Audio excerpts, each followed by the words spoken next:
Very good morning dear students. અગાડી મેં તમને લેક્ચરમાં એક એક્સરસાઇઝ સોલ્વ કરવા આપેલી હતી આયનીકરણ એન્થાલ્પીને તેમના ઉતરતા ક્રમમાં લખવા માટેની.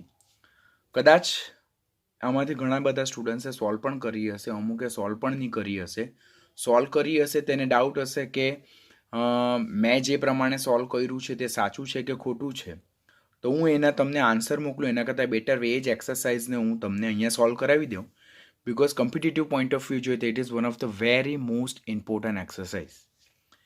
તો આપણે આજના લેક્ચરમાં એ એક્સરસાઇઝને સોલ્વ કરશું, બરાબર, જેથી આપણા કન્સેપ્ટ એકદમ સ્ટ્રોંગલી પાવરફુલ થઈ જાય. અને નીટની એક્ઝામ જે છે તો આ એક્સરસાઇઝ આ કન્સેપ્ટના બેઝ પર જ એ લોકો ખાસ ક્વેશ્ચન પૂછે છે. તો તેમાં એક્સરસાઇઝ શું હતી કે જુદી જુદા એ થી આર જેટલી આયનીકરણ એન્થાલ્પી આપેલી હતી અને તેમને તેમના ઉતરતા ક્રમમાં લખવાનું હતું.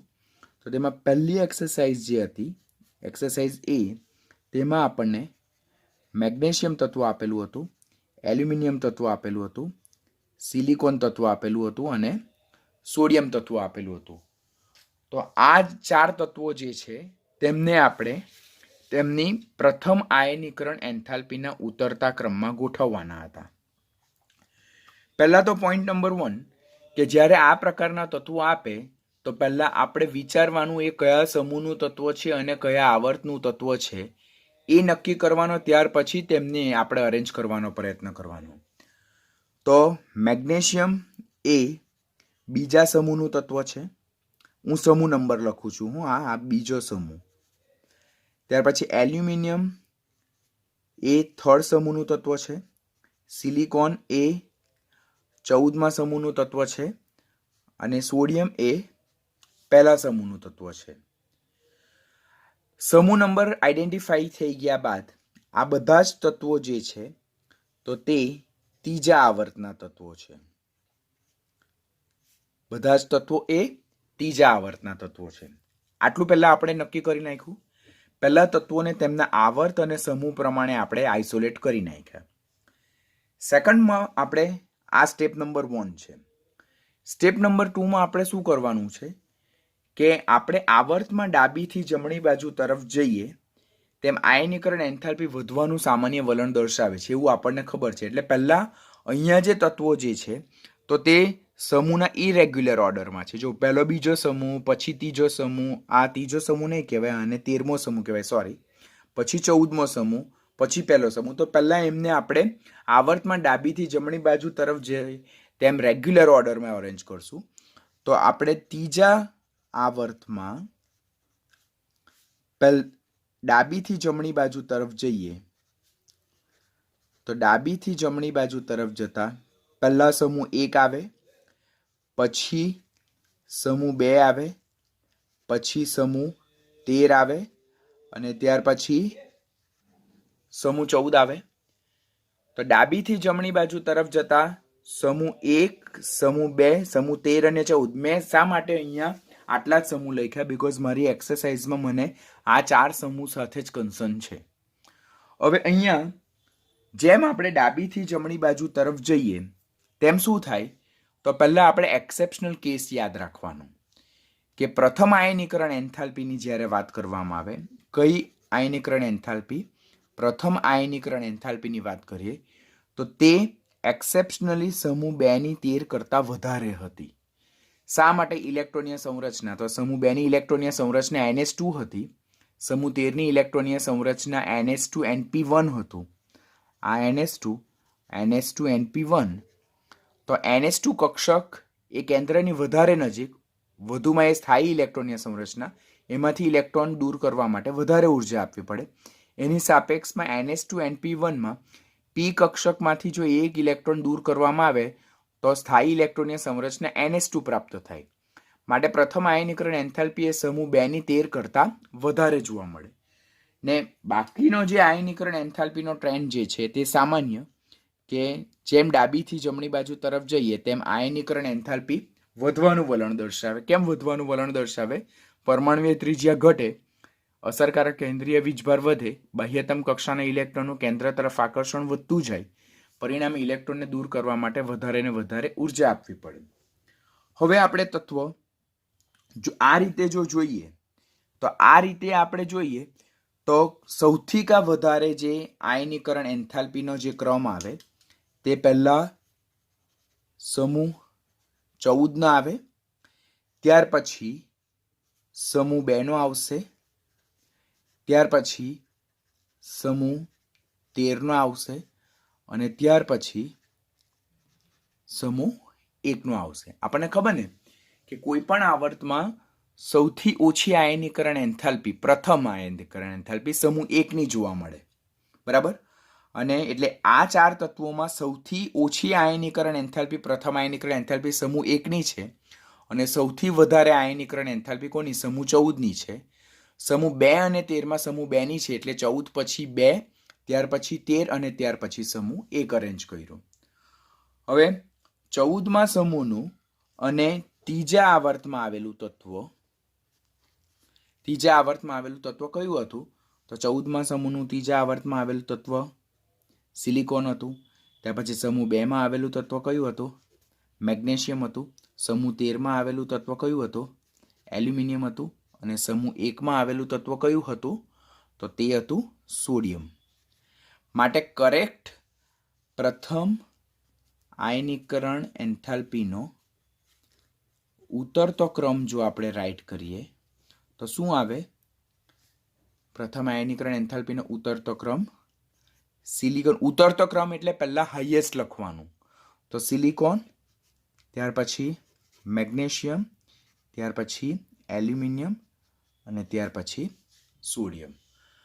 આ તત્વો કયા આવર્તના છે? ત્રીજા આવર્તના. કયા આવર્તના તત્વો? ત્રીજા આવર્તના તત્વો.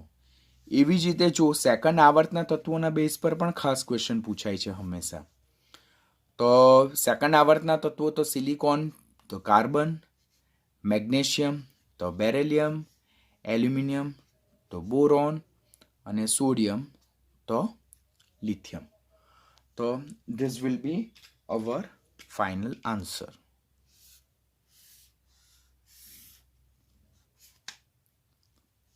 ક્લિયર છે? શું કર્યું આપણે? પહેલા આપણને 4 તત્વો આપ્યા, 4 તત્વોને આપણે સમૂહ રાઈટ કર્યા, આવર્ત રાઈટ કર્યા.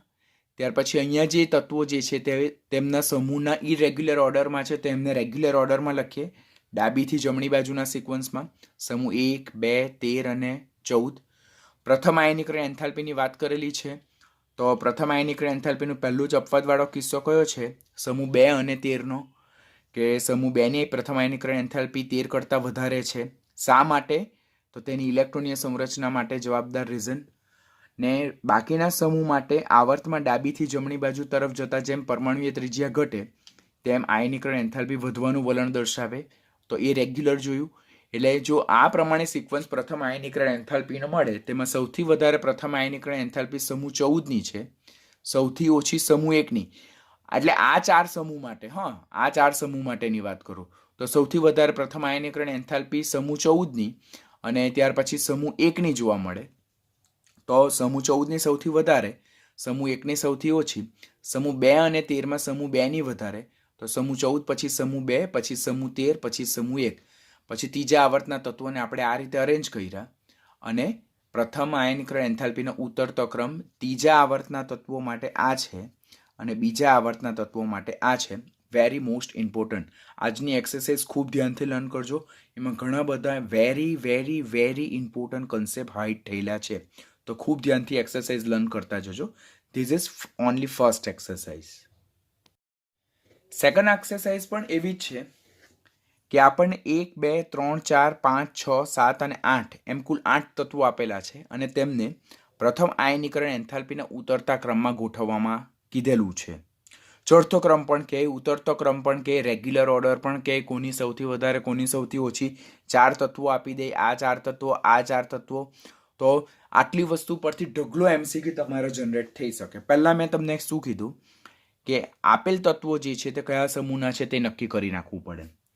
તો આર્ગન જે છે તો તે સમૂહ 18નું છે, ક્લોરિન સમૂહ 17નું છે, ફોસ્ફરસ સમૂહ 15નું છે, સલ્ફર સમૂહ 16નું છે, સિલિકોન એ સમૂહ 14નું છે, મેગ્નેશિયમ સમૂહ 2નું છે, એલ્યુમિનિયમ સમૂહ 13નું છે અને સોડિયમ સમૂહ 1નું છે. મેં તમને પહેલાં જ કીધેલું હતું આવર્ત કોષ્ટક બિગિનિંગમાં શીખવાડતી વખતે કે કયું તત્વ આવર્ત અને કયા સમૂહમાં પ્લેસ થયેલું છે તે તમારે કમ્પલસરી યાદ રાખવાનું. બિકોઝ એ કન્સેપ્ટ ક્લિયર હશે, એ યાદ હશે તો જ તમે પાછળના જે પરમાણ્વીય ગુણધર્મો જે છે તેને ધ્યાનથી લર્ન કરી શકો. તો જો સમૂહ નંબર યાદ નહીં હોય અને તત્વ કયા આવર્તમાં આવેલ છે તે યાદ નહીં હોય તો તમે આ એક્સરસાઇઝને સોલ્વ 101% નહીં કરી શકો. તો આપણે બધા તત્વોને તેમના સમૂહના વાઇઝ રાઇટ કરી લીધા. હવે આ બધા ત્રીજા આવર્તના તત્વો છે. આ બધા ત્રીજા આવર્તના તત્વો છે. તો સેમ સિક્વન્સ આપણને બીજા આવર્તના બી પૂછાઈ શકે. તો આપણે આ એક્સરસાઇઝ ફક્ત આટલા પૂરતું લિમિટેડ નહીં રાખીએ, ત્રીજા આવર્ત પૂરતી લિમિટેડ ન રાખીએ. આપણે સાથે સાથે સેકન્ડ આવર્ત વિશે પણ પ્રથમ આયનીકરણ એન્થાલ્પીનો ક્રમ આપણે જોતા જ જઈએ. તો પહેલાં આપણે તત્વોને તેમના સમૂહ અનુસાર અરેન્જ કરીએ. તો સમૂહ 1, સમૂહ 2, સમૂહ 13, સમૂહ 14, સમૂહ 15, સમૂહ 16, સમૂહ 17 અને સમૂહ 18. આટલી વસ્તુ બધાને ખબર છે. હવે જ્યારે પ્રથમ આયનીકરણ એન્થાલ્પીનો ક્રમ લખવામાં આવે, પ્રથમ આયનીકરણ એન્થાલ્પીનો ક્રમ, તો પહેલું જ એક્સેપ્શનલ કેસ 2 હતા કે સમૂહ 2ની પ્રથમ આયનીકરણ એન્થાલ્પી એ 13 કરતાં વધારે જોવા મળે અને સમૂહ 15ની પ્રથમ આયનીકરણ એન્થાલ્પી એ 16 કરતાં વધારે જોવા મળે. એના માટેના વેલિડ રીઝન તેમની ઇલેક્ટ્રોનીય સંરચના NH2, NH2NP1, અહીંયા NH2, NP3 અને અહીંયા NH2, NH2NP4. તો આ તો આપણે અત્યારે જોઈ લીધું. હવે 15માની બાહ્યતમ કક્ષાની ઇલેક્ટ્રોનીય સંરચના NH2NP3 છે, એટલે કે પી કક્ષક અર્ધપૂર્ણ છે. તો એ સ્થાયી ઇલેક્ટ્રોનીય સંરચના માટે તેમાંથી ઇલેક્ટ્રોનને દૂર કરવા માટે વધારે ઉર્જા આપવી પડે. જ્યારે 16મા સમૂહની બાહ્યતમ કક્ષાની ઇલેક્ટ્રોનીય સંરચના NH2NP4 છે. બાહ્યતમ કક્ષામાં પી કક્ષામાં 4 ઇલેક્ટ્રોન છે. જો એક ઇલેક્ટ્રોન દૂર કરવામાં આવે તો સ્થાયી ઇલેક્ટ્રોનીય સંરચના NH2NP3 પ્રાપ્ત થઈ જાય. અહીંયા NP4માંથી જો એક દૂર કરવામાં આવે તો શું બની જાય? NH2NP3. તો તે તો સ્થાયી ઇલેક્ટ્રોનીય સંરચના માટે આમાં એક ઇલેક્ટ્રોન દૂર કરવો ઇઝી છે, જ્યારે આમાં સ્થાયી ઇલેક્ટ્રોનીય સંરચનામાંથી એક ઇલેક્ટ્રોન દૂર કરવો મુશ્કેલ છે. માટે પ્રથમ આયનીકરણ એન્થાલ્પી એ 15 કરતાં 16ની ઓછી છે. તો આ અપવાદવાળો કિસ્સો હતો. રેગ્યુલર કિસ્સો શું હતો કે આવર્તમાં ડાબીથી જમણી બાજુ તરફ જઈએ તેમ પ્રથમ આયનીકરણ એન્થાલ્પીનું મૂલ્ય વધતું જાય, જેમ પરમાણ્વીય કદનું મૂલ્ય ઘટતું જાય ને અસરકારક કેન્દ્રીય વીજભારનું મૂલ્ય વધતું જાય છે તેમ. તો રેગ્યુલર ઓર્ડર આ રીતે આવે. ચલો, આ રીતે આપણે અરેન્જ કરી લીધું. તો આપણે પ્રથમ આયનીકરણ એન્થાલ્પીને પહેલા આ રીતે અરેન્જ કરવાનું થાય. પછી વાસ્તવમાં જોઈએ તો અહીંયા કશે વધે ઘટે એવું આવે. તો એકદમ કરેક્ટ ઓર્ડર જો જોઈએ આપણે તો સૌથી કા વધારે કોની આવે?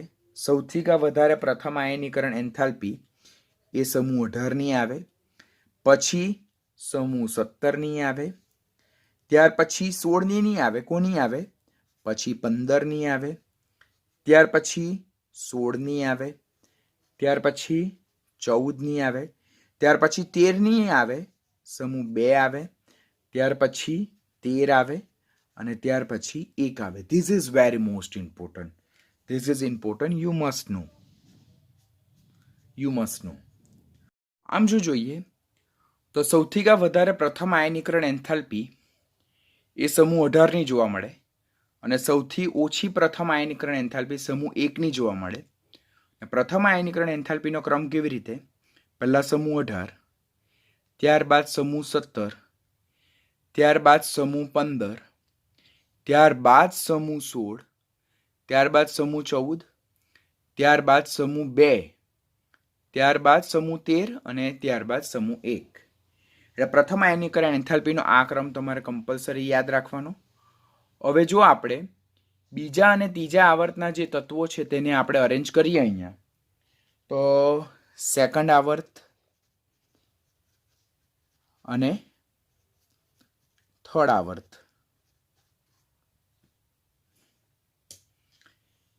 18માં સમૂહ અને બીજા આવર્તમાં આવેલું તત્વ neon, argon, fluorine, chlorine, nitrogen, phosphorus, oxygen, sulphur, carbon, silicon, beryllium, magnesium, boron, aluminium અને લિથિયમ અને સોડિયમ. અને એમનો સિક્વન્સ આ રીતે આવે.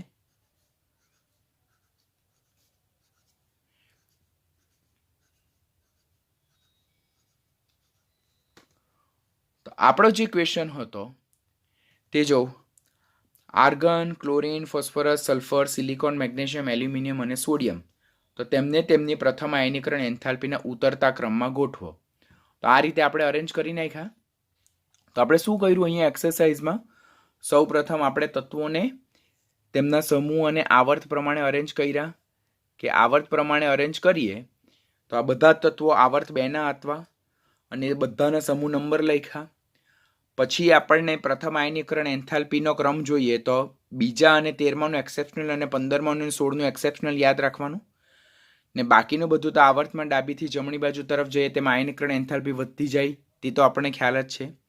અને ત્યારબાદ ધીસ ઇઝ મોસ્ટ ઇમ્પોર્ટન્ટ, આ સિક્વન્સ તમારે ખાસ યાદ રાખવાની. કે આ સિક્વન્સ તમને યાદ હશે તો ડેફિનેટલી તમે આ પ્રકારના ક્વેશ્ચનને ખૂબ જ સરળતાથી સોલ્વ કરી શકશો. તો આ પ્રથમ આયનીકરણ એન્થાલ્પીનો ક્રમ હતો. હવે આપણે આના બેઝ પરથી આપણે સેકન્ડ આયનીકરણ એન્થાલ્પીનો ક્રમ જોઈએ. સેકન્ડ તત્વોને તેમની સેકન્ડ આયનીકરણ એન્થાલ્પીના ઉતરતા ક્રમમાં ગોઠવવાના. અને એ આપણે બીજા આવર્ત માટે અને ત્રીજા આવર્ત માટે બંને માટે સાથે જોઈ લઈએ એટલે આપણા બંને આવર્તના બધા જ તત્વો કવર થઈ જાય. પહેલા આપણે શું રાઈટ કરવાનું? સમૂહ 1, સમૂહ 2, સમૂહ 13, સમૂહ 14, સમૂહ 15, સમૂહ 16, સમૂહ 17 અને સમૂહ 18. પહેલા સમૂહ નંબર લખો. ત્યાર પછી આપણને ખબર છે કે હું દ્વિતીય આયનીકરણ એન્થાલ્પી પર જાઉં તે પહેલા હું પ્રથમ આયનીકરણ એન્થાલ્પી જે છે તો તેના કરેક્ટ ઓર્ડર રાઈટ કરું.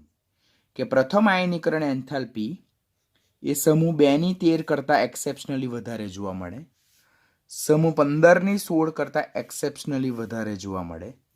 અને બાકીના જે તત્વો માટે આવર્તમાં ડાબીથી જમણી બાજુ તરફ જઈએ તેમ પ્રથમ આયનીકરણ એન્થાલ્પીની વેલ્યુ ક્રમશઃ કેવી થતી જાય છે? વધતી જાય છે. Listen, this is order of first ionisation enthalpy. હવે તમને એમ ક્વેશ્ચન થાય કે સર અહીંયા તો સેકન્ડ આયોનાઇઝેશન એન્થાલ્પી પૂછેલ છે, તમે કેમ ફર્સ્ટ આયોનાઇઝેશન એન્થાલ્પી યાદ લખો? તો હું ફર્સ્ટ આયોનાઇઝેશન એન્થાલ્પી પરથી મારા વર્કને ઇઝી બનાવવા માટે હું સેકન્ડ આયોનાઇઝેશન એન્થાલ્પી આ રીતે લખું.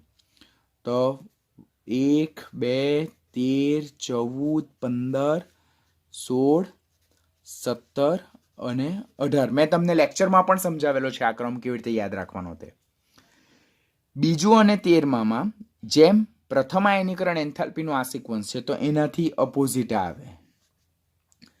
15 અને 16માં 15માની પ્રથમ આયનીકરણ એન્થાલ્પી વધારે 16 કરતાં, જ્યારે દ્વિતીય આયનીકરણ એન્થાલ્પી 15 કરતાં 16ની કેવી? ઓછી છે. ત્યાર પછી મેં તમને શું શીખવેલું કે આપણે કંઈક આવું જોયેલું હતું. મેં તમને આવું બતાવેલું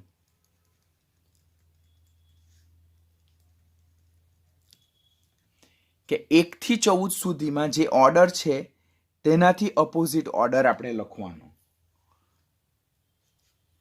તો 1ની 2 કરતાં ઓછી પ્રથમ, જ્યારે 1ની 2 કરતાં વધારે દ્વિતીય આયનીકરણ એન્થાલ્પી.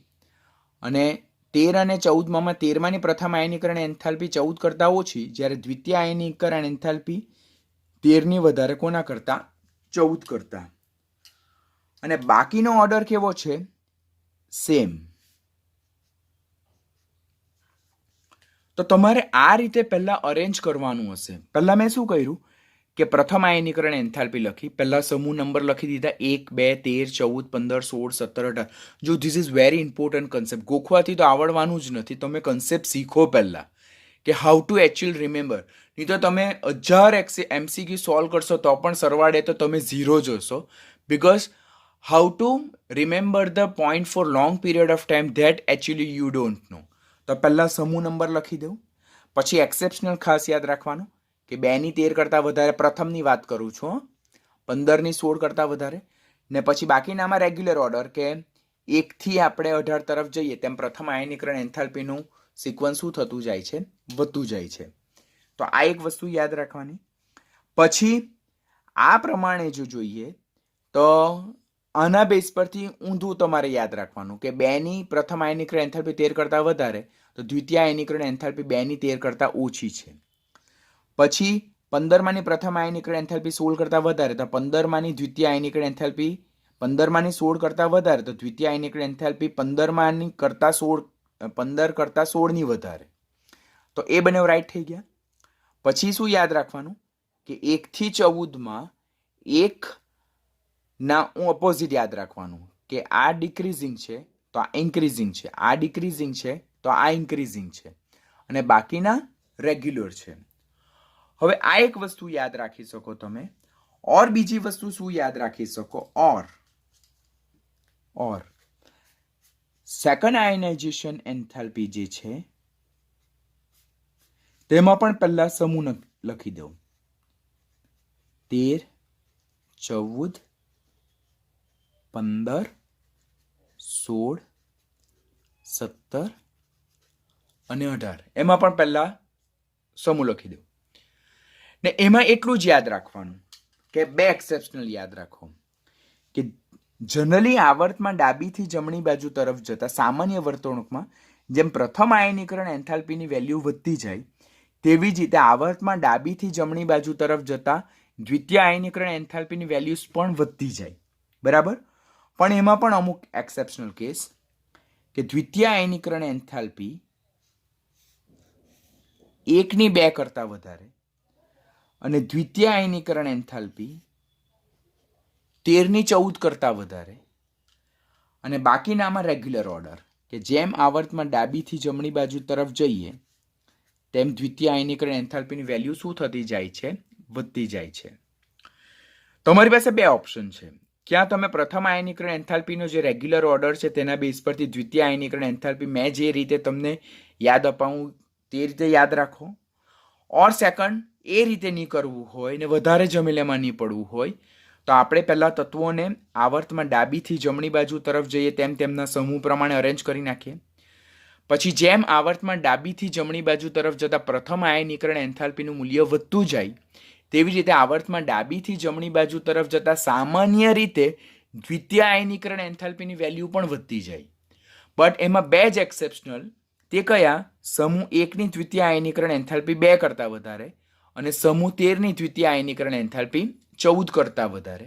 બાકીના બધા જ કિસ્સામાં જે દ્વિતીય આયનીકરણ એન્થાલ્પીનો સિક્વન્સ છે તે રેગ્યુલર છે કે જેમ ડાબીથી જમણી બાજુ તરફ જઈએ તેમ દ્વિતીય આયનીકરણ એન્થાલ્પીની વેલ્યુ શું થતી જાય છે? વધતી જાય છે. હવે એ પ્રમાણે જો જોઈએ આપણે તો દ્વિતીય આયનીકરણ એન્થાલ્પીમાં સૌથી વધારે કોની આવશે? દ્વિતીય આયનીકરણ એન્થાલ્પી જો જોઈએ તો ધ મોસ્ટ ઇમ્પોર્ટન્ટ.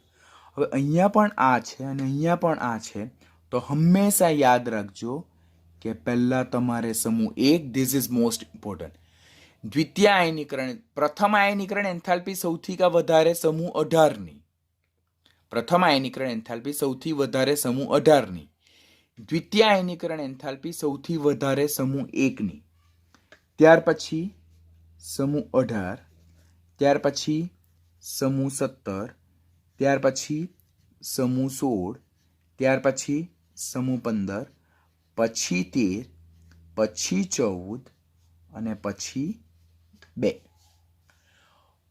તો sometimes many students are doing that કે કન્સેપ્ટ નહીં યાદ રાખે, ખાલી એ લોકોને જે સર ટીચર યાદ રખાવેલું હોય તે યાદ રાખે. તો તમારે આ ઓર્ડર પણ યાદ રાખી નાખવાનું. જો દ્વિતીય આયનીકરણ એન્થાલ્પી 18, 17, 16, 15, 13, 14 અને 2. બરાબર? તો ખાલી 18 થી 15 તો સિક્વન્સમાં જતું છે. પણ 1, 13, 14 અને 2 જ ગોઠવાતા છે ઇરેગ્યુલર ઓર્ડરમાં. તો તમારે આ સિક્વન્સ યાદ રાખવાની. એટલે દ્વિતીય આયનીકરણ એન્થાલ્પી જે છે તો તે હાઈએસ્ટ કોની છે? સમૂહ 1ની. અને લોએસ્ટ જે છે દ્વિતીય આયનીકરણ એન્થાલ્પી તે કોની છે? સમૂહ 2ની છે. હવે આપણી પાસે કરેક્ટ ઓર્ડર આવી ગયો દ્વિતીય આયનીકરણ એન્થાલ્પીનો. તો દ્વિતીય આયનીકરણ એન્થાલ્પીનો આ ઓર્ડર તમને એમ થાય કે સર કેવી રીતે? તો દ્વિતીય આયનીકરણ એન્થાલ્પી સૌથી વધારે સમૂહ 1, પછી 18, 17, 16 અને 15. 15 પછી 14 ન લેતા આપણે કમ્પલસરી શું લેવું પડે? 13 લેવું પડે, કારણ કે 13ની દ્વિતીય આયનીકરણ એન્થાલ્પી 14 કરતાં વધારે. 15 પછી 13, 13 પછી 14, 14 પછી આપણે 2 ન લેતા શું લેવું પડે? 1 લેવું પડે, કારણ કે 14 પછી આપણે 2 લેવું પડે, કારણ કે દ્વિતીય આયનીકરણ એન્થાલ્પી સૌથી વધારે તો કોની છે? સમૂહ 1ની છે. હવે તત્વોનો જે દ્વિતીય આયનીકરણ એન્થાલ્પીનું ડાબીથી જમણી બાજુ તરફ જતા ડિક્રીઝિંગ ઓર્ડરનો સિક્વન્સ ખબર પડી જાય તો હવે આપણે શું લખવાનું કે સેકન્ડ આવર્ત અને થર્ડ આવર્તના તત્વોને અરેન્જ કરો.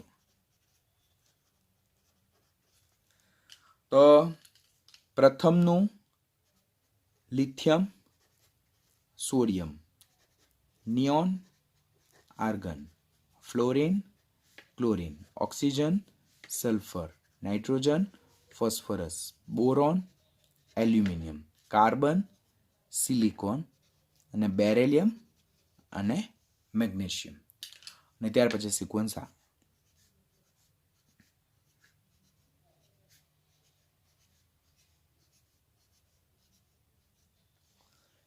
આ જે છે તે કોનો સિક્વન્સ છે? ખાસ યાદ રાખજો પ્લીઝ. દ્વિતીય આયનીકરણ એન્થાલ્પીનો સિક્વન્સ છે. તો આ એક્સરસાઇઝને આપણે આ રીતે સોલ્વ કરવાની થાય. Very most important. આજના લેક્ચરનું કન્ટેન્ટ ખૂબ ધ્યાનથી શીખજો. બધા ઇમ્પોર્ટન્ટ કન્સેપ્ટ અને ઘણા બધા એમસીક્યુનો નિચોડ આજની એક્સરસાઇઝમાં છે. તો પ્લીઝ એને પરફેક્ટલી લર્ન કરજો. ત્યાર પછી જે એક્સરસાઇઝ ડી હતી તેમાં પ્રથમ આયનીકરણ એન્થાલ્પીનો ક્રમ ઓર આયનીકરણ એન્થાલ્પીનો ક્રમ લખવાનો કે સંપૂર્ણ ભરાયેલી કક્ષકો, અર્ધપૂર્ણ ભરાયેલી કક્ષકો અને અપૂર્ણ ભરાયેલી કક્ષકોને તેમના ઉતરતા ક્રમમાં ગોઠવવાનું. તો આપણને ખબર છે કે સંપૂર્ણ ભરાયેલી કક્ષક,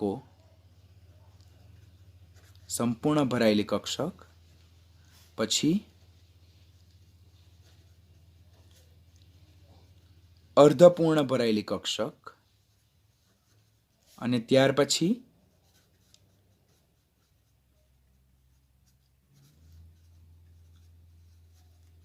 અપૂર્ણ ભરાયેલી કક્ષક. સંપૂર્ણ ભરાયેલી કક્ષક, અર્ધપૂર્ણ ભરાયેલી કક્ષક અને અપૂર્ણ ભરાયેલી કક્ષક. આપણી પાસે 3 કક્ષક છે. એમાંથી સૌથી વધારે સ્થાયિકા કોની? તો સ્થાયિતા વાઇઝ જો જોઈએ આપણે તો સંપૂર્ણ ભરાયેલી કક્ષકોની સ્થાયિતા સૌથી વધારે, ત્યાર પછી અર્ધપૂર્ણ ભરાયેલી કક્ષકોની સ્થાયિતા આવે અને લાસ્ટમાં સ્થાયિતા કોની આવે? અપૂર્ણ ભરાયેલી કક્ષકની આવે. હવે જેની સ્થાયિતા વધારે, it is more stable in nature. બરાબર, જેમ કે NH2NP6 સમૂહ 18, NH2NP6. તો જેની સ્થાયિતા સૌથી વધારે તો તેમાંથી પ્રથમ ઇલેક્ટ્રોનને દૂર કરવા માટે આપણે સૌથી વધારે ઉર્જા આપવી પડે.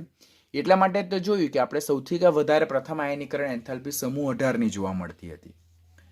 પછી અર્ધપૂર્ણ ભરાયેલી કક્ષકો એટલે કે NH2NP3 સપોઝ જોઈએ તો સમૂહ 15ની, તો એની પણ વધારે જોવા મળે.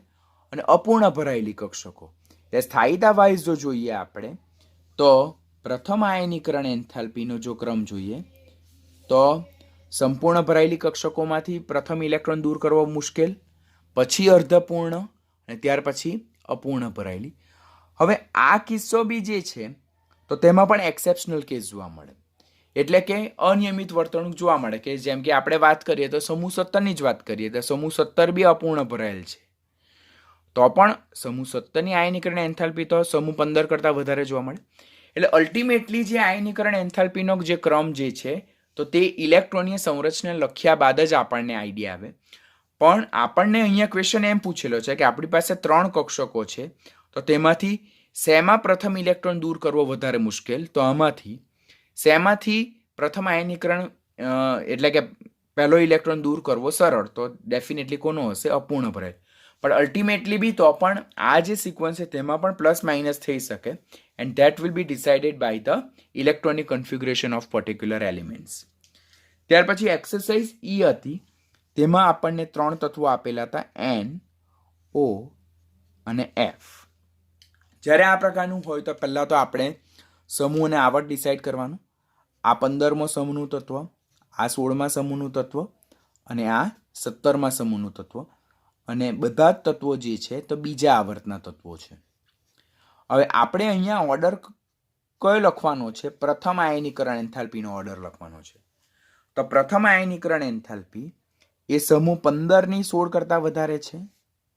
પ્રથમ આયનીકરણ એન્થાલ્પી 15ની 16 કરતાં વધારે છે. તેનું રીઝન ઓલરેડી મેં સમજાવી દીધું છે, હવે સમજાવતો નથી. NH2NP3 સ્થાયી ઇલેક્ટ્રોનીય સંરચના.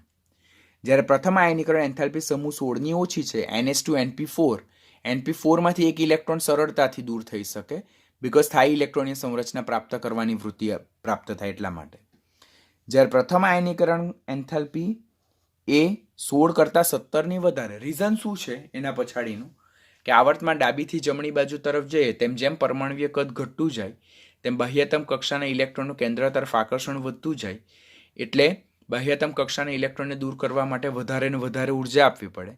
માટે સમૂહ 16 કરતાં સમૂહ 17ની પ્રથમ આયનીકરણ એન્થાલ્પીનું મૂલ્ય વધારે જોવા મળે. તો હવે આપણને ખબર પડી ગયું કે આ 3 તત્વો છે તેમાં સૌથી વધારે કોની? તો સૌથી વધારે સમૂહ 17ની. મિસ્ટેક થઈ જતી હતી. તો સમૂહ 17ની સૌથી વધારે, ત્યાર પછી સમૂહ 15ની જોવા મળે, ત્યાર પછી સમૂહ 16ની જોવા મળે. તો સમૂહ 17નું તત્વ અહીંયા કયું છે? ફ્લોરિન. પછી સમૂહ 15નું તત્વ અહીંયા કયું છે? નાઇટ્રોજન. સમૂહ 16નું તત્વ કયું છે? ઓક્સિજન.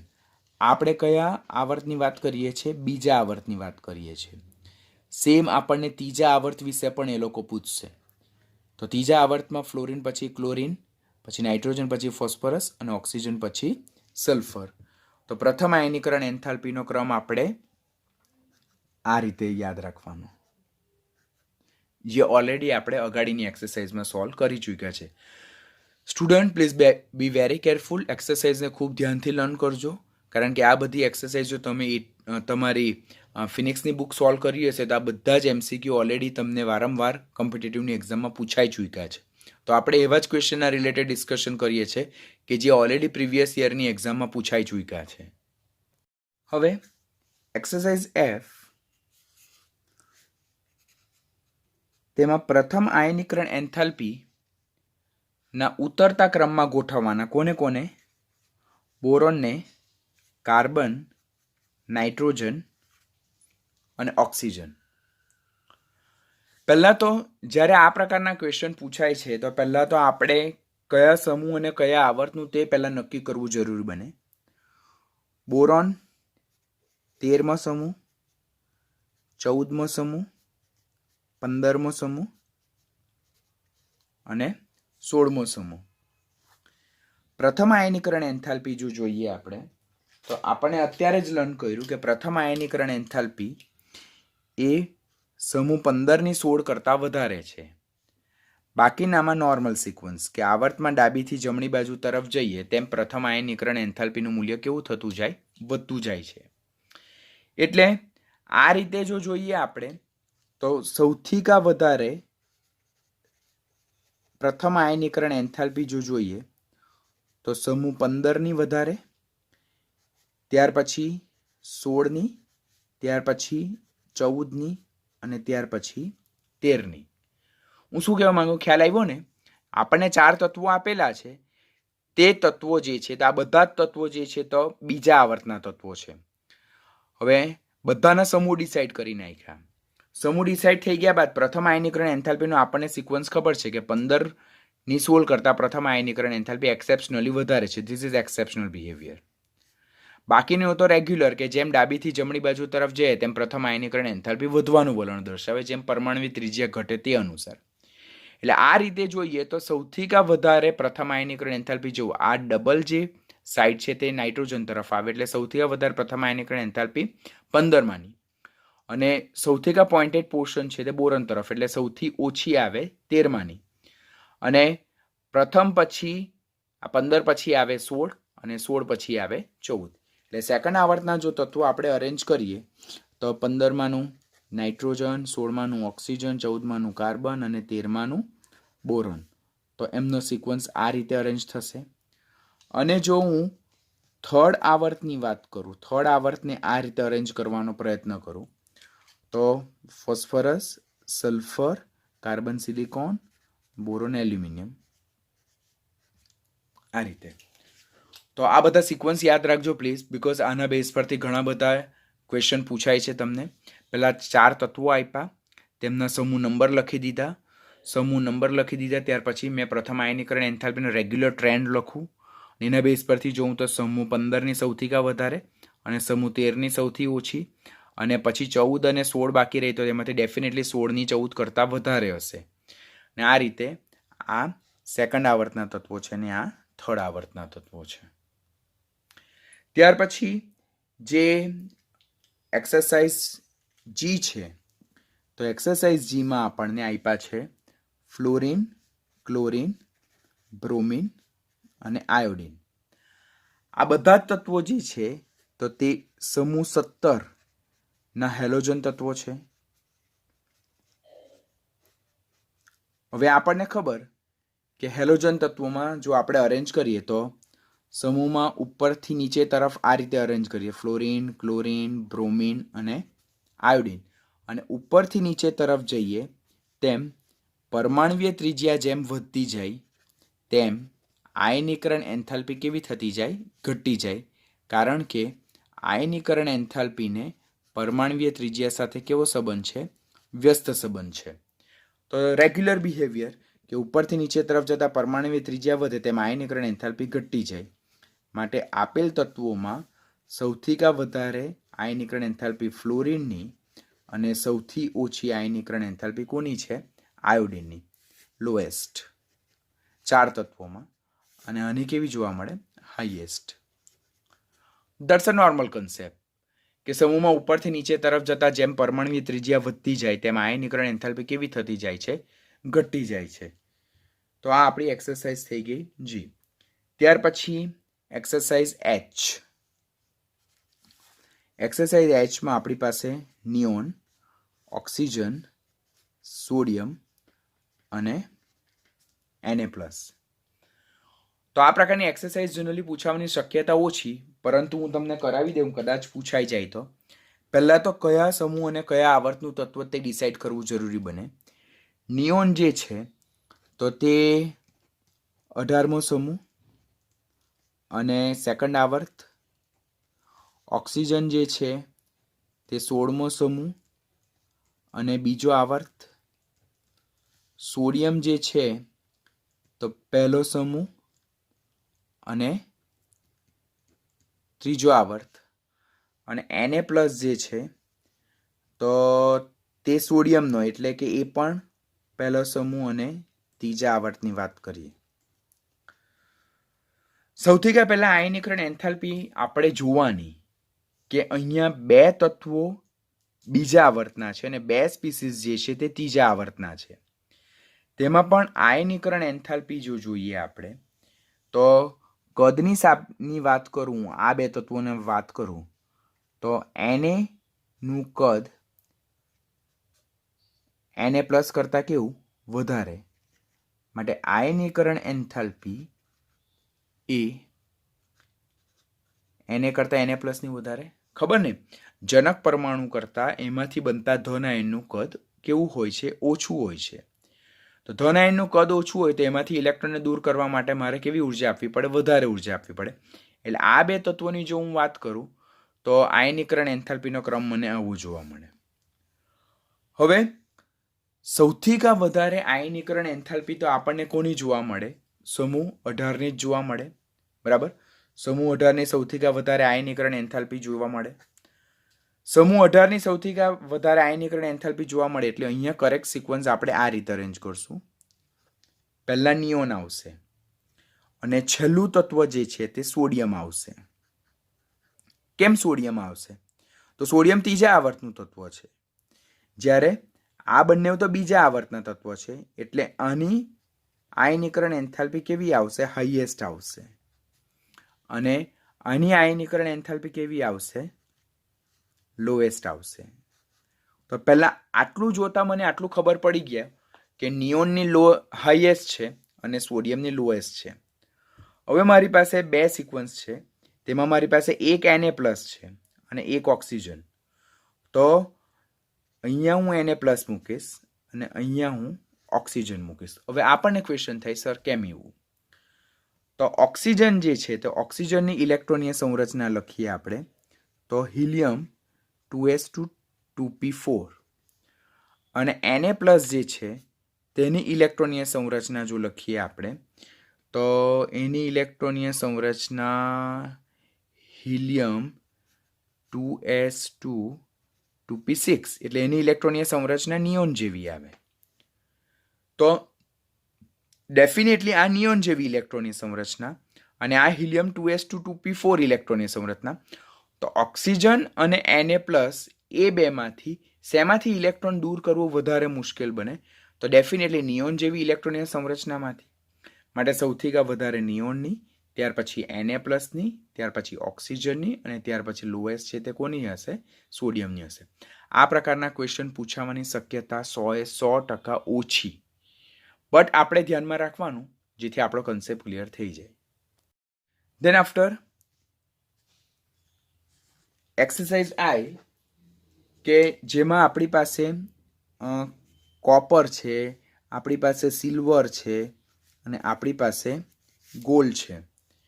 તો એમને તેમના પ્રથમ આયનીકરણ એન્થાલ્પીના ચડતા ઉતરતા ક્રમમાં ગોઠવવાના એવો ક્વેશ્ચન આપણને પૂછ્યો છે. તો શું આપણે યાદ રાખવાનું કે આ જે 3 તત્વો જે છે તો તે 11 સમૂહના તત્વો છે. તેમાં 4th આવર્તમાં કોપર, 5th આવર્તમાં સિલ્વર અને 6th આવર્તમાં ગોલ્ડ આવેલું છે. બરાબર?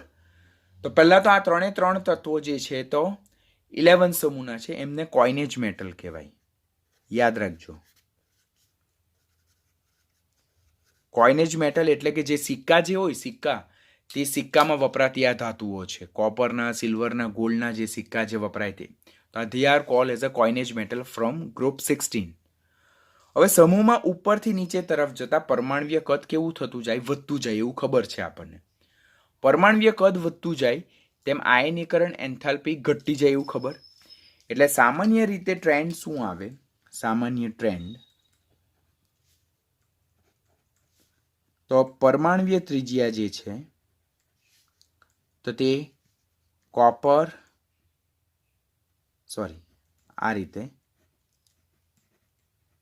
પરમાણ્વીય ત્રિજ્યાનો ટ્રેન્ડ આ રીતેનો છે અને આયનીકરણ એન્થાલ્પીનો ટ્રેન્ડ પરમાણ્વીય ત્રિજ્યાથી વિરુદ્ધનો. બરાબર? સામાન્ય રીતે પરમાણ્વીય ત્રિજ્યા સમૂહમાં ઉપરથી નીચે તરફ જઈએ તેમ પરમાણ્વીય ત્રિજ્યા કેવી થતી જાય? તો ઘટતી જાય. અને આયનીકરણ એન્થાલ્પી છે તે કેવી થતી જાય? વધતી જાય. તો પરમાણ્વીય ત્રિજ્યાનો ટ્રેન્ડ આ રીતેનો છે, તો આયનીકરણ એન્થાલ્પીનો ટ્રેન્ડ આ રીતેનો છે. બરાબર? કે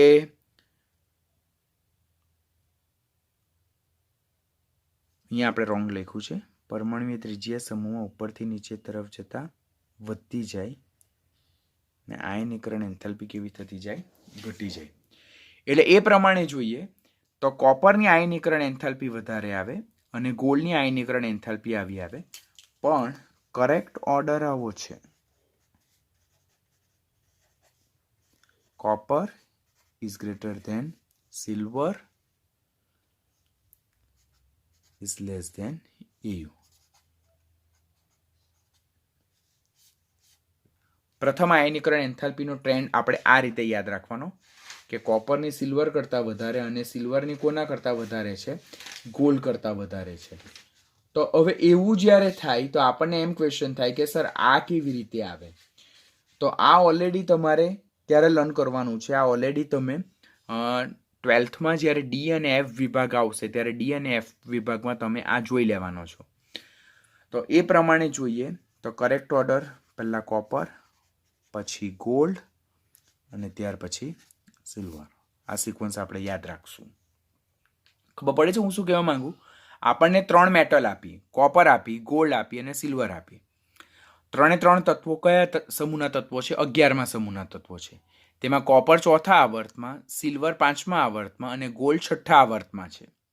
હવે સમૂહમાં ઉપરથી નીચે તરફ જઈએ તેમ પરમાણુય ત્રિજ્યા વધતી જાય. જેમ પરમાણુય ત્રિજ્યા વધે તેમ આયનીકરણ એન્થાલ્પી ઘટતી જાય. માટે સામાન્ય રીતે જો હું ટ્રેન્ડ લખું તો પરમાણુય ત્રિજ્યાનો ટ્રેન્ડ આ રીતેનો આવે કે કોપર કરતાં સિલ્વરની વધારે અને સિલ્વર કરતાં ગોલ્ડની વધારે. તો આયનીકરણ એન્થાલ્પીનો ટ્રેન્ડ એનાથી અપોઝિટ યાદ રાખવાનું કે કોપરની સિલ્વર કરતાં વધારે અને સિલ્વરની ગોલ્ડ કરતાં વધારે, બિકોઝ પરમાણુય ત્રિજ્યા અને આયનીકરણ એન્થાલ્પી એકબીજાના વ્યસ્ત પ્રમાણમાં છે. બટ ટ્રેન્ડ સામાન્ય રીતે આ આવવો જોઈએ. અહીંયા વર્ડ હું શું લખું છું? સામાન્ય રીતે. બટ આ રીતેનો નથી આવતો. કરેક્ટ ઓર્ડર શું આવે છે?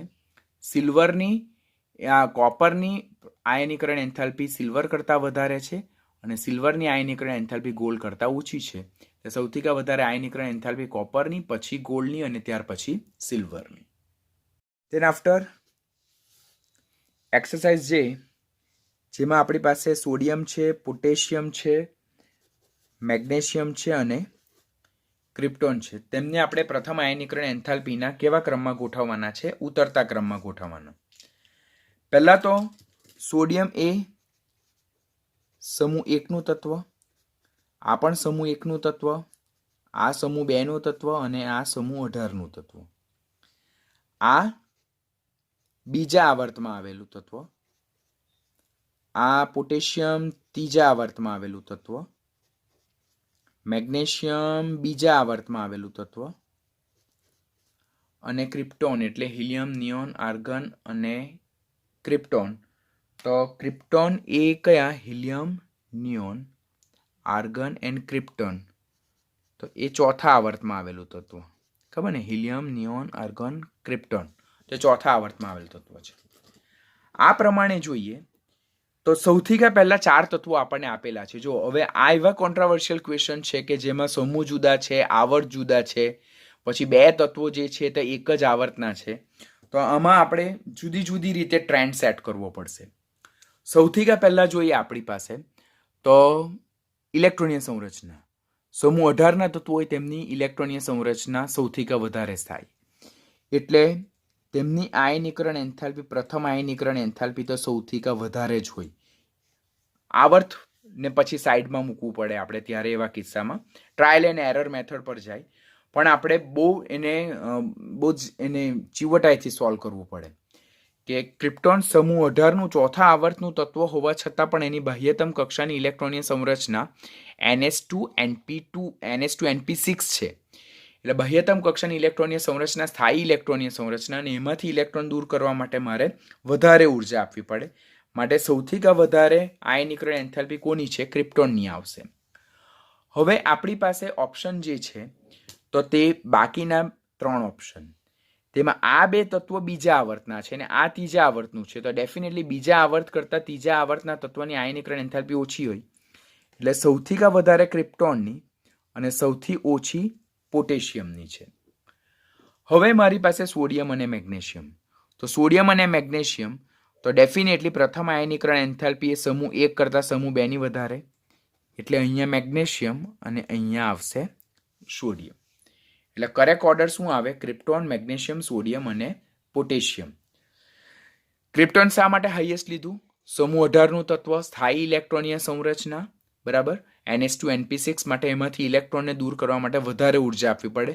નો ડાઉટ એ ચોથા આવર્તમાં છે તો પણ. પોટેશિયમ શા માટે સૌથી લોએસ્ટ લીધું? બીકોઝ પોટેશિયમ એ સમૂહ, આ બાકીના 2 તત્વો એ સમૂહ 1ના તત્વો છે, આ સમૂહ 2નું તત્વ છે.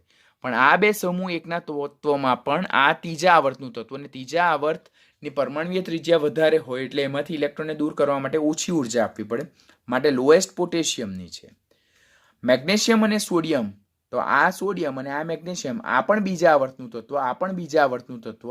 બીજા આવર્તમાં આવેલા તત્વોમાં પ્રથમ સમૂહ કરતાં દ્વિતીય સમૂહની આયનીકરણ એન્થાલ્પી વધારે જોવા મળે NS2 ઇલેક્ટ્રોનીય સંરચનાને કારણે. માટે મેગ્નેશિયમની સોડિયમ કરતાં વધારે. તો કરેક્ટ ડિક્રીઝિંગ ઓર્ડર આ હશે, સૌથી કા હાઈએસ્ટ ક્રિપ્ટોનની અને સૌથી કા લોએસ્ટ પોટેશિયમની. પછી એક્સરસાઇઝ કે જેમાં આપણી પાસે ફ્લોરિન છે, ક્લોરિન છે, ઓક્સિજન છે અને નાઇટ્રોજન છે. ફ્લોરિન, ક્લોરિન, ઓક્સિજન અને નાઇટ્રોજનને જ્યારે આપણે અરેન્જ કરીએ તો પહેલાં તો આપણે એમના સમૂહ ડિસાઇડ કરવો પડે. તો સમૂહ 17, સમૂહ 17, સમૂહ 16 અને સમૂહ 15. એટલે આ બીજો આવર્ત, આ બી બીજો આવર્ત, આ ત્રીજો આવર્ત અને આ બીજો આવર્ત. એટલે જો આપણે તત્વોને અરેન્જ કરીએ તો આ રીતે આવે: 15, 16, 17. સેકન્ડ આવર્ત અને થર્ડ આવર્ત. અહીંયા આપણી પાસે નાઇટ્રોજન છે, અહીંયા આપણી પાસે ઓક્સિજન છે, અહીંયા આપણી પાસે ફ્લોરિન છે અને અહીંયા આપણી પાસે ક્લોરિન છે. હવે આ તત્વોને જો આપણે જોઈએ તો પ્રથમ આયનીકરણ એન્થાલ્પી, આપણે તો અહીંયા કોની વાત કરતા છે? પ્રથમ આયનીકરણ એન્થાલ્પીની વાત કરે. તો પ્રથમ આયનીકરણ એન્થાલ્પી 15 માંની 16 કરતાં વધારે અને 16 કરતાં 17ની વધારે. અને સમૂહમાં ઉપરથી નીચે તરફ જતા જેમ પરમાણુય ત્રિજ્યા વધે તેમ આયનીકરણ એન્થાલ્પી ઘટે. એટલે ફ્લોરિન કરતાં ક્લોરિનની કેવી આવે? વધારે આવે. એટલે જો જોઈએ આપણે તો અહીંયા જે ડબલ પાંખિયાવાળો પોર્શન છે તો સૌથી કા હાઈએસ્ટ આપણને કોની જોવા મળે? સૌથી કા હાઈએસ્ટ તો તે ડેફિનેટલી કોની જોવા મળે? મને ફ્લોરિનની જોવા મળશે. તો સૌથી કા હાઈએસ્ટમાં હું લખી દઈશ ફ્લોરિન ફર્સ્ટ, સૌથી કા હાઈએસ્ટ ફ્લોરિનની. હવે ડબલ પાંખિયા ઓક્સિજન તરફ પણ છે અને એક પાંખિયું ક્લોરિન તરફ પણ છે. તો ઓક્સિજન અને ક્લોરિનમાં કોને મહત્વ આપવું? તો ઓક્સિજન એ ફ્લોરિન પછી તો સેકન્ડ હાઈએસ્ટ કોની આવશે? ડેફિનેટલી નાઇટ્રોજનની આવશે.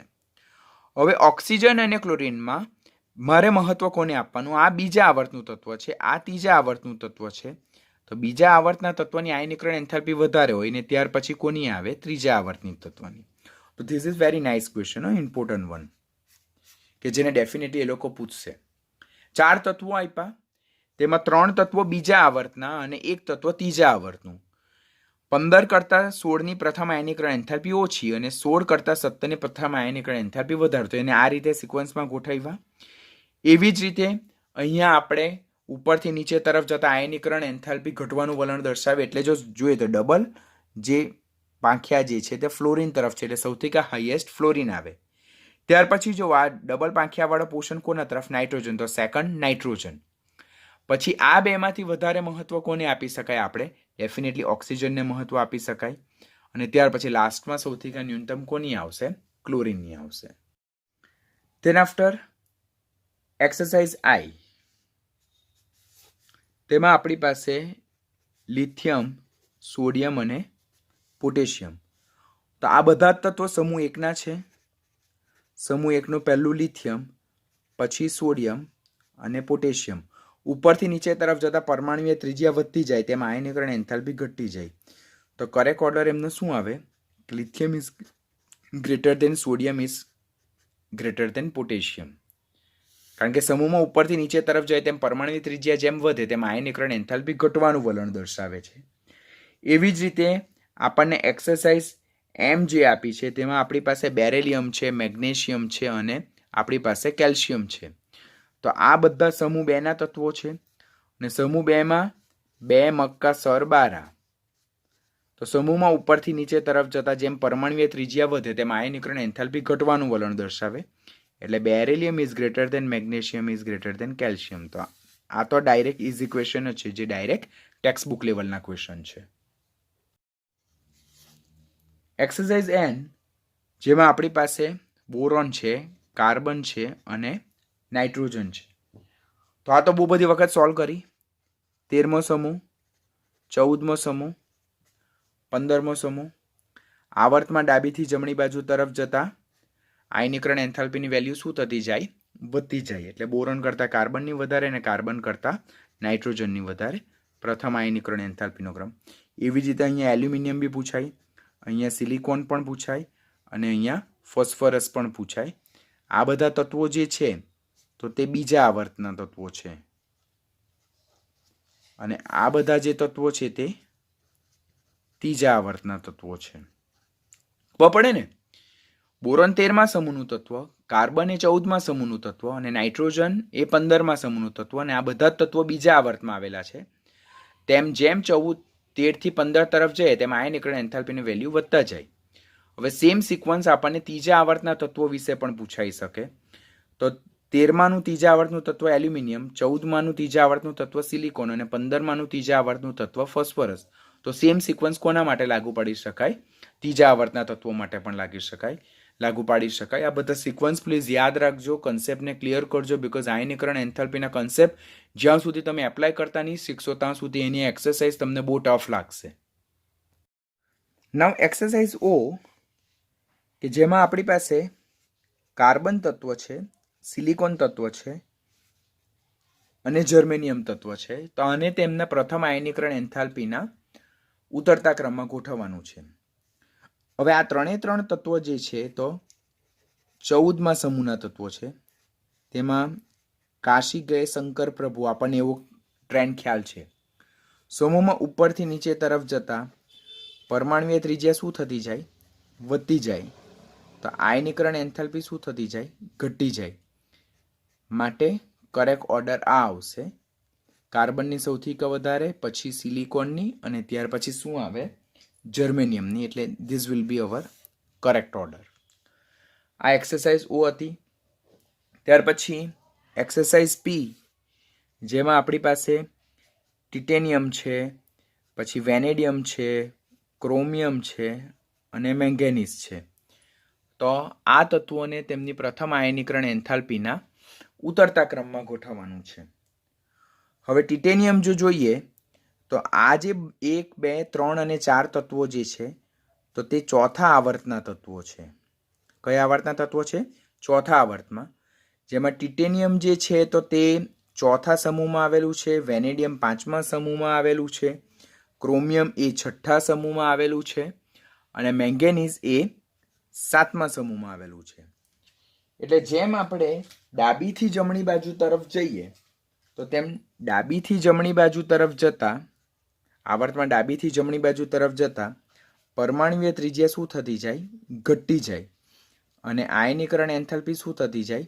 વધતી જાય. માટે કરેક્ટ ઓર્ડર જો જોઈએ તો ટિટેનિયમની આયનીકરણ એન્થાલ્પી કરતાં વેનેડિયમની વધારે અને વેનેડિયમ કરતાં ક્રોમિયમની વધારે અને ક્રોમિયમ કરતાં મેંગેનીઝની વધારે હશે. એટલે કરેક્ટ ઓર્ડર જો જોઈએ આપણે ડિક્રીઝિંગ ઓર્ડર આપણે લખવાનું. એટલે પહેલાં હાઈએસ્ટ લખવાનું. તો Mn, ત્યાર પછી ક્રોમિયમ, ત્યાર પછી વેનેડિયમ અને ત્યાર પછી ટિટેનિયમ. ખ્યાલ આવે છે ને? જો મને જુદા જુદા સમૂહ અને આવર્ત ખ્યાલ છે તો જ હું આ કન્સેપ્ટને એપ્લાય કરી શકું. ટિટેનિયમ, વેનેડિયમ, ક્રોમિયમ અને મેંગેનીઝ એ ડી વિભાગના તત્વો એ ચોથા આવર્તમાં આવેલા તત્વો છે. 4 તત્વો એક જ આવર્તમાં આવેલા છે. આ ચોથા સમૂહનું, આ 5મા સમૂહનું, આ 6થા સમૂહનું અને આ 7મા સમૂહનું. જ્યારે સમાન આવર્તમાં ડાબીથી જમણી બાજુ તરફ જઈએ તેમ પરમાણુય ત્રિજ્યા ઘટે અને આયનીકરણ એન્થાલ્પી વધે. એટલે ટિટેનિયમની આયનીકરણ એન્થાલ્પી સૌથી ઓછી અને મેંગેનીઝની સૌથી વધારે. પરંતુ આપણને ડિક્રીઝિંગ ઓર્ડર પૂછેલો છે એટલે મેંગેનીઝ સૌથી વધારે અને ટિટેનિયમ સૌથી ઓછી આપેલ તત્વોમાં. And the last most the list, the very most important exercise કે જેમાં આપણી પાસે બોરોન તત્વ છે. એ એક્સરસાઇઝ નંબર આપણો છે ક્યુ. બોરોન છે, એલ્યુમિનિયમ છે, ગેલિયમ છે, ઇન્ડિયમ છે અને થેલિયમ છે. આ બધા તત્વો જો જોઈએ તો આ બધા તત્વો એ સમૂહ નંબર 13ના છે. સમૂહ 13ના તત્વોની પ્રથમ આયનીકરણ એન્થાલ્પીનો યોગ્ય ક્રમ મેં તમને ઓલરેડી આપણા પીડીએફના મટીરિયલમાં લેક્ચર થ્રુ કીધેલું હતું કે એમાં 2 એક્સેપ્શનલ કેસ આવે. જનરલી સમૂહમાં ઉપરથી નીચે તરફ જતા પરમાણુય ત્રિજ્યા જેમ વધે તેમ આયનીકરણ એન્થાલ્પી ઘટતી જાય. તો બોરોન કરતાં એલ્યુમિનિયમની વધારે છે. બોરોનની આ આયનીકરણ એન્થાલ્પી એલ્યુમિનિયમ કરતાં કેવી છે? વધારે છે. પરંતુ એલ્યુમિનિયમ કરતાં ગેલિયમની વધારે, પાછી ગેલિયમની ઇન્ડિયમ કરતાં વધારે, ઇન્ડિયમની થેલિયમ કરતાં ઓછી. એટલે આ જે એક એવો સમૂહ છે કે જેમાં આયનીકરણ એન્થાલ્પીનો બહુ વિચિત્ર ટ્રેન્ડ જોવા મળે. તો એ આયનીકરણ એન્થાલ્પી અને વિચિત્ર ટ્રેન્ડને આપણે કમ્પલસરી યાદ રાખવાનો. અને તેમાં જોઈએ તો સૌથી વધારે બોરોનની છે, ત્યાર પછી આવે થેલિયમ, ત્યાર પછી આવે ગેલિયમ, ત્યાર પછી આવે એલ્યુમિનિયમ અને ત્યાર પછી આવે ઇન્ડિયમ. બરાબર.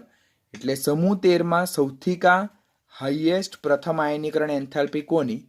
બોરનની. અને સમૂહ 13માં સૌથી લોએસ્ટ પ્રથમ આયનીકરણ એન્થાલ્પી કોની? તો તે છે ઇન્ડિયમની. હવે આપણને ક્વેશ્ચન એમ થાય કે સર આ કેવી રીતે? This is very most important. જે એક્સેપ્શનલ કેસ હોય ત્યાં કોમ્પિટિટિવ એના પર હંમેશા ફોકસ કરતી હોય. તો પહેલાં તો રેગ્યુલર ટ્રેન્ડ આ યાદ રાખો. પહેલાં તો બેગન, આલુ, ગાજર, ઇનથેલા એને સિક્વન્સમાં તમને અરેન્જ કરતા આવડવું જોઈએ. પછી આયનીકરણ એન્થાલ્પીનો આ સિક્વન્સ છે તે કમ્પલસરી યાદ રાખવાનું. એ અનુસાર જોઈએ તો સૌથી વધારે બોરોનનું મળે, ત્યાર પછી થેલિયમ, ત્યાર પછી ગેલિયમ, ત્યાર પછી એલ્યુમિનિયમ અને ત્યાર પછી લાસ્ટમાં ઇન્ડિયમ. માટે સમૂહ 13માં સૌથી વધારે પ્રથમ આયનીકરણ એન્થાલ્પી બોરોનની અને સૌથી ઓછી પ્રથમ આયનીકરણ એન્થાલ્પી ઇન્ડિયમની જોવા મળે.